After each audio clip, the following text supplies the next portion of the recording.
de 2 livres lus récemment et en cherchant des passages qui parlent vaguement de l'écriture. Pour L'essai sur le fou de champignons de Peter Handke, j'avais très envie de lire, presque tout à fait au début, la façon dont le narrateur, qui est en fait Handke, va s'installer pour évoquer ce que lui a dit, ce qu'il sait de la vie du fou des champignons.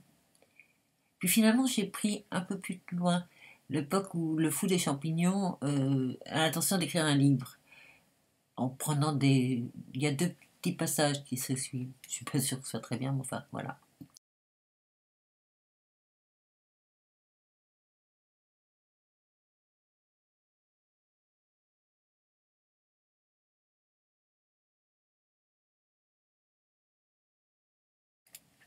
La passion élargit et approfondit de saison en saison, de jour en jour même, ses connaissances. Et il avait l'impression que bon nombre de choses de son domaine limité pouvaient être transmises à d'autres. Même pour des détails, il sentait de plus en plus l'excitation du découvreur, et il jouait avec l'idée de rédiger un livre sur les champignons durant ses vacances du tribunal. Un livre comme il n'y en avait encore jamais eu. Ainsi serait-il non seulement un découvreur, mais aussi un pionnier. En outre, mon ami s'imaginait qu'un tel livre sur les champignons, porté par le feu de son exaltation, à la fois bien structuré et avec une portée générale, comme le lui avait appris sa pratique du droit, serait exaltant à lire, et en plus universel. Il entrevoyait là le succès de sa vie.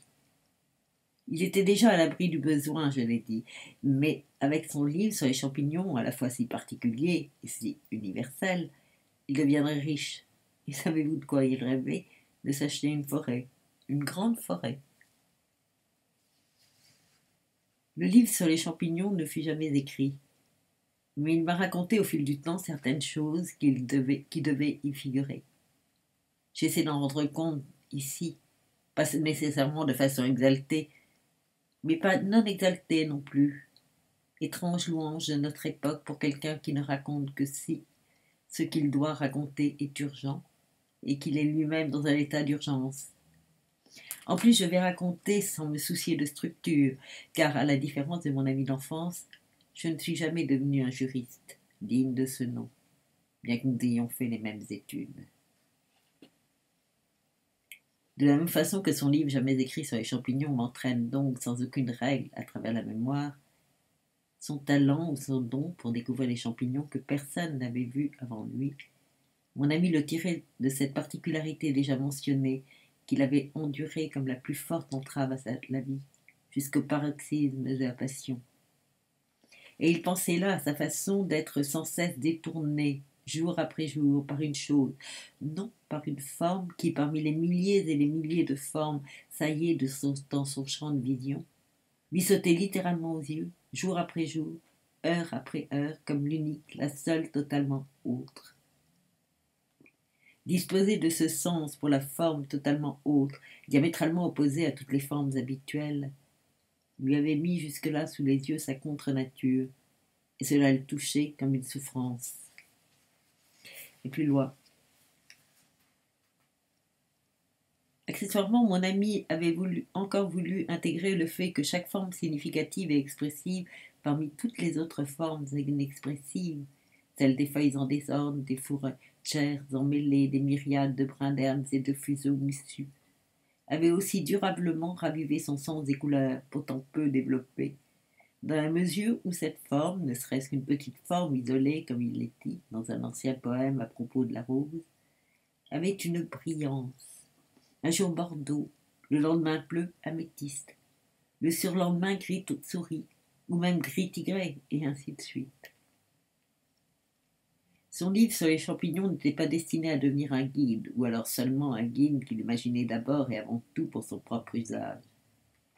Mais de plus en plus, dans les notes qu'il me faisait parvenir, il s'adressait en même temps à d'autres, d'abord en secret, plus tard ouvertement. Au début, c'était une façon de raconter comme on se raconte parfois une chose à soi-même, pour la clarifier. Par la suite, il s'égara dans la théorisation et à certains moments presque dans la provocation. Je reste là.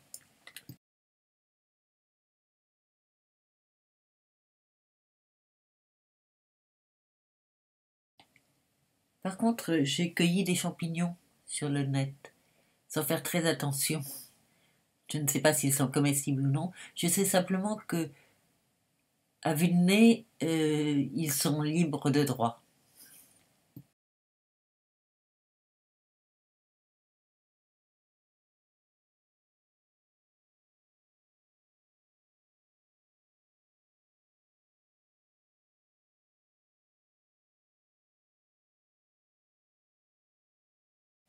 Pour Churchill, Manitoba, d'Anthony Pardo, paru chez Inculte, un éditeur bien aimé. Je vous laisse, si vous ne l'avez encore lu, vous devriez faire, le soin de découvrir les cartes, le désir d'un ailleurs, et puis sa réalisation qui n'était pas évidente, l'arrivée, les habitants taiseux et aimables, les conditions de vie, la façon de sortir sans danger à cause des ours, la principale attraction, enfin une des principales attractions. Grâce au vélo, la technique employée en cas de rencontre, les livres, l'histoire et surtout le sort réservé au peuple premier, la petite honte. Et puis, puisque j'en étais à l'écriture, je prends un passage vers la fin.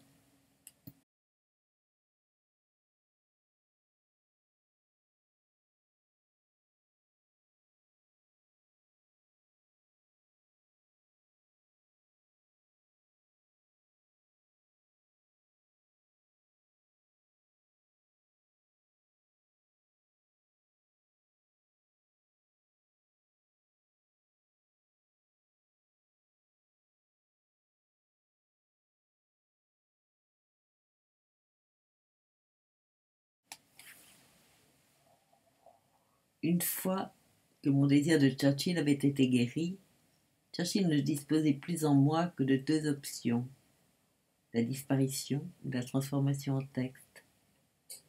Le voyage et la décision antérieure dont le voyage était issu. Que Churchill était mon plus urgent sujet d'écriture, quoi que ce sujet devienne, m'engagèrent sans appel dans le second terme de l'alternative. Le texte que j'avais à écrire devint bientôt l'arrière-plan permanent de mon existence et mon continuel souci durant les 2 années entières qui suivirent mon retour de voyage. Ce qu'avait été Churchill pour moi, ce qu'elle est au bord de la baie d'Hudson, ce pourquoi il n'y avait pas lieu que je m'y rende, et ce pourquoi j'y étais allé malgré tout, ce qu'était aussi son congédiement ultérieur de mon rapport à l'existence, tout cela me semblait former autant de facettes d'une seule et même chose, dont l'unité était fuyante et mouvante, mais dont le déroulement constituait le véritable sujet du texte qu'il me fallait produire. Un véritable sujet qui probablement était ma vie elle-même, telle que je ne pouvais la réduire et la mettre en forme au travers du prisme singulier d'un désir de fuite dans le Grand Nord, et tandis que je continuais à la vivre. Aussi le texte m'échappait de toutes parts, et je passais des mois entiers sans écrire, alors que je m'étais donné des mois entiers pour écrire. Consacrant le temps où je n'écrivais pas à tantôt me demander si cette longue improductivité jalonnée de faux départs faisait ou non partie du sujet auquel je m'attelais, et tantôt à projeter des ajouts par empilement de documentation, des tâches virtuelles, un millefeuille textuel débordant encore à écrire et de plus en plus impossible à assembler. Je tâchais de manier de concert le lieu physique, le lieu mental, le lieu d'écriture et le déroulement de la vie au cours des mutations de ces trois lieux. Mais c'est aussi l'ensemble de tout cela que je finis par englober sous le nom de Churchill, qui était l'agent dont j'étais l'objet, et qui d'une certaine manière me voyait et même me dévisageait au cours de ces années où je m'échinais à en distinguer les traits et à les dépeindre. Car le périmètre de cet ensemble, son unité et ses articulations m'échappaient, et on n'est jamais véritablement vu et mis à nu que par quelqu'un ou quelque chose dont le regard sur soi est impossible à saisir, nous échappe et nous excède. Ce que je ne sais pas de ma vie, Churchill l'a su. Mais l'ensemble qu'est ce Churchill n'est au juste formé que par moi. C'est une partie de moi qui m'est étrangère et tout à la fois le nom possible de ce que fut cette singulière excroissance mentale, tandis que je tentais de l'écrire et d'écrire depuis elle, et où je la sommais de former une totalité. Une fois que j'en aurai fini la transposition textuelle, ce que je nomme Churchill deviendra certainement plus extérieur à moi-même encore. Peut-être au point d'en être tout à fait détaché. La façon d'événement dont on doit bien admettre qu'on y a participé lorsqu'on trouve le récit qu'on en avait fait, des images qui en avaient été prises, mais qui nous semblent avoir été vécues par d'autres personnes, en notre absence. D'abord, j'avais eu le désir de ce texte en espérant exploiter les rêves de lieux lointains dont j'avais empli une attitude que je ne savais lever à participer complètement à la vie. Je n'espérais rien régler, et je voulais sans doute à la place faire fructifier mon empêchement et les passions dérivatives pour les cartes de géographie et les refuges imaginaires qui lui correspondaient. J'aspirais à me donner une activité qui les justifierait de quelque manière et ne les rendrait pas tout à fait vaines et solipsistes. Au moment où j'achève de l'écrire, seul ce travail d'écriture semble me lier encore à ses sources, même si j'aime toujours les cartes de géographie, plus raisonnablement désormais sans doute. Et même si ma vieille carte Vidal-Labache d'Amérique du Nord est toujours affichée sur un des murs de mon domicile.